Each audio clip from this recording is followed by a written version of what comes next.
आकाशवाणी मध्य प्रदेश से प्रस्तुत हैं प्रादेशिक समाचार।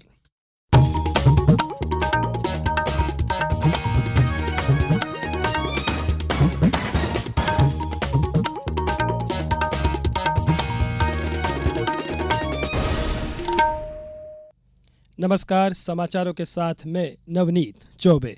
सबसे पहले इस बुलेटिन के मुख्य समाचार। प्रधानमंत्री नरेंद्र मोदी ने कहा, भारत उन्नत टेक्नोलॉजी के क्षेत्र में तेजी से आगे बढ़ रहा है। प्रदेश में टाइगर रिजर्व कॉरिडोर के लिए 4 लेन सड़क का होगा निर्माण, कहा केंद्रीय मंत्री नितिन गडकरी ने।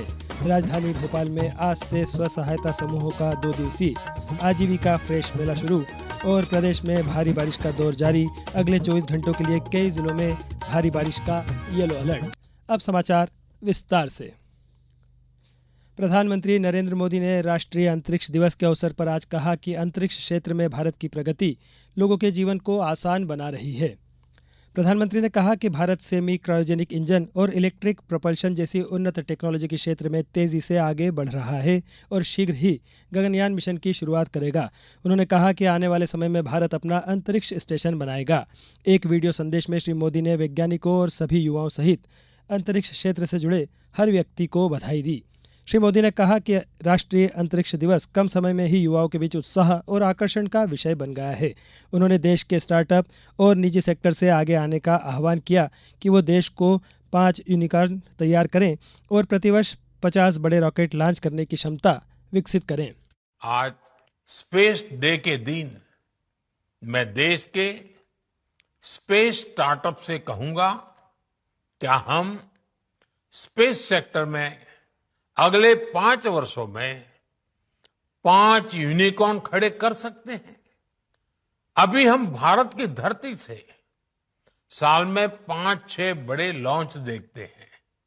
मैं चाहूंगा कि प्राइवेट सेक्टर आगे आए और अगले 5 साल में हम उस स्थिति में पहुंचे कि हर साल 50 रॉकेट लॉन्च कर पाए।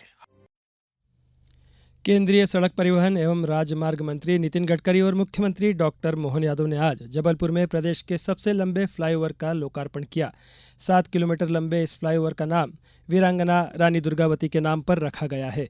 इस मौके पर 4,250 करोड़ रुपए से अधिक लागत की 174 किलोमीटर लंबी 9 सड़क परियोजनाओं का भी शिलान्यास किया गया। श्री गडकरी ने कार्यक्रम को संबोधित करते हुए कहा कि मुख्यमंत्री डॉक्टर मोहन यादव के नेतृत्व में मध्य प्रदेश में उद्योगों को बढ़ावा मिल रहा है। उन्होंने जबलपुर से कान्हा, बांधवगढ़, पन्ना और पेंच टाइगर रिजर्व कॉरिडोर के लिए 5,500 करोड़ रुपए की लागत से 4 लेन सड़क कनेक्टिविटी की घोषणा भी की।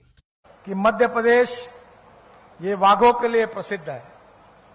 दुनिया के टूरिस्ट यहां आते हैं और टाइगर रिजर्व्स के लिए एक टाइगर कॉरिडोर बनाने का हमने निश्चित किया है।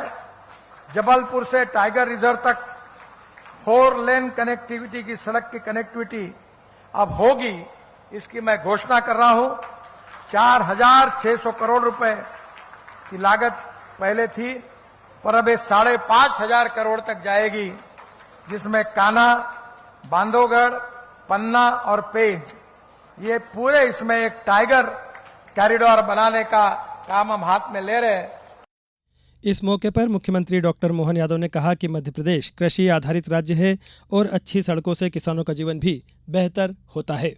सड़कें तो चमचमाती बन जाएगी, सड़कों के आधार पर देश का भाग्य बदलता। ये माननीय आपने अमेरिका के उदाहरण के माध्यम से बताने का प्रयास किया, लेकिन साथ ही साथ आपने कहा है कि सड़कों के माध्यम से किसानों की जिंदगी बेहतर होती है।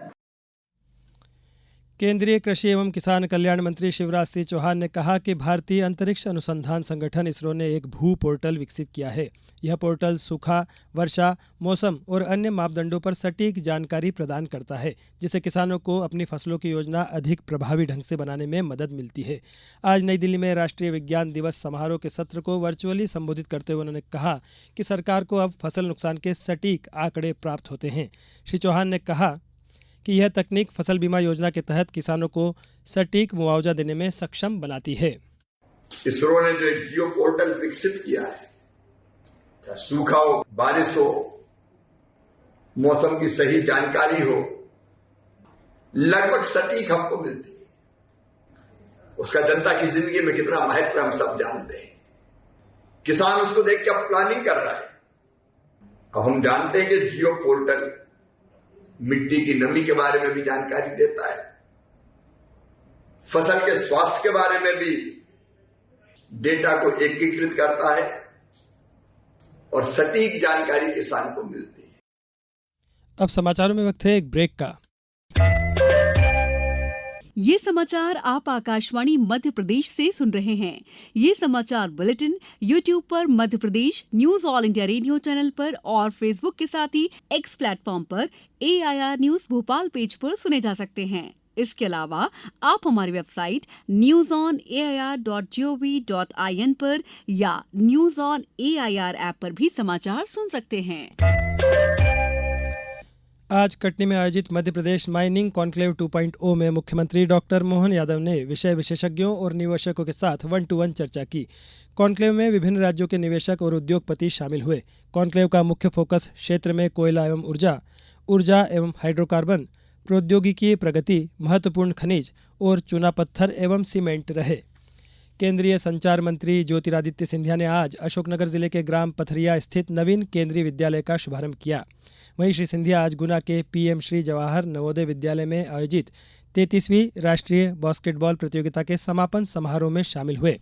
इसके अलावा श्री सिंधिया ने अशोकनगर और गुना जिलों के बाढ़ग्रस्त गांवों का दौरा कर जायजा लिया।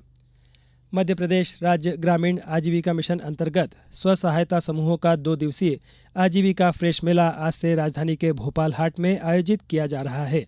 मेले में विभिन्न जिलों से स्व सहायता समूहों की दीदियों द्वारा रसायन रहित एवं जैविक तरीके से उगाए हुए कृषि एवं दुग्ध उत्पादों सहित अन्य सामग्री का विक्रय सह प्रदर्शन किया जा रहा है। केंद्रीय विधि एवं न्याय मंत्री अर्जुन राम मेघवाल और नगरीय विकास एवं आवास मंत्री कैलाश विजयवर्गीय ने एक पेड़ मां के नाम अभियान के अंतर्गत इंदौर में 5100 पौधों के साथ मां की बगिया के तहत पौधारोपण किया। इस अवसर पर उन्होंने कहा कि पेड़ धरती मां का श्रृंगार है, पेड़ से हमें विनम्रता सीखने को मिलती है। अब बात मौसम की। प्रदेश में मानसून एक बार फिर जोर पकड़ चुका है और अगले 3 दिन तक प्रदेश के कई हिस्सों में तेज बारिश का दौर जारी रहने की संभावना है। मौसम वैज्ञानिकों ने बताया कि प्रदेश के ऊपर से गुजर रही मानसून टर्फ और उत्तरी हिस्से में सक्रिय साइक्लोनिक सर्कुलेशन की वजह से बारिश का दौर बना हुआ है। अगले 24 घंटे में नीमच और मंदसौर में अति भारी बारिश होने की संभावना है, जबकि शिवपुरी, मुरैना, गुना, राजगढ़, शाजापुर, उज्जैन, रतलाम, झाबुआ और अलीराजपुर जिलों में भारी बारिश हो सकती है। मुख्यमंत्री डॉक्टर मोहन यादव ने श्री कृष्ण जन्माष्टमी के अवसर पर जेल विभाग को प्रदेश की जेलों के पात्र दंडित बंदियों की सजा में लगभग 60 दिन की छूट देने के निर्देश दिए हैं। सजा में दी गई इस छूट से विभिन्न जेलों में बंद 21,000 बंदियों में से लगभग 14,000 बंदी लाभान्वित होंगे। जनसंपर्क अधिकारी संदीप कपूर ने बताया कि राज्य सरकार की इस समय पूर्व रिहाई नीति में आतंकवादी गतिविधि, लैंगिक अपराध, मादक पदार्थ और 2 से अधिक हत्या जैसे गंभीर अपराध के दोषी बंदी पात्र नहीं होंगे, उनकी सजा यथावत रहेगी। अब कुछ समाचार संक्षेप में। शिवपुरी जिले में खेल एवं युवा कल्याण विभाग द्वारा संचालित मां तुझे प्रणाम योजना के अंतर्गत जिले में आवेदन आमंत्रित किए गए हैं। मंदसौर में आज एक राष्ट्र एक चुनाव को लेकर अभियान के तहत एक राष्ट्र एक चुनाव से देश को होने वाले फायदे एवं बढ़ने वाले विकास की रफ्तार की जानकारी दी गई। आगरमालवा स्वास्थ्य विभाग द्वारा जिले में चलाए जा रहे स्वस्थ यकृत मिशन अभियान के तहत जिले के 30 वर्ष से अधिक आयु के नागरिकों की जांच की जा रही है। डिंडोरी में आज पोला पर्व बड़े ही उत्साह के साथ मनाया जा रहा है। यह त्योहार कृषि में बैलों की अहम भूमिका के प्रति कृतज्ञता व्यक्त करने, उन्हें सम्मानित करने और उनकी पूजा करने के लिए मनाया जाता है। नर्मदापुरम में आज शनिचरी पोला अमावस्या के अवसर पर सैकड़ों लोगों ने मां नर्मदा में आस्था की डुबकी लगाई। और बैतूल जिले में आज माटी गणेश सिद्ध गणेश अभियान के अंतर्गत इको फ्रेंडली मिट्टी के गणेश बनाने के लिए प्रशिक्षण कार्यशाला का आयोजन किया गया। इस बुलेटिन में बस इतना ही। अगला बुलेटिन सुबह 7:10 पर। नमस्कार।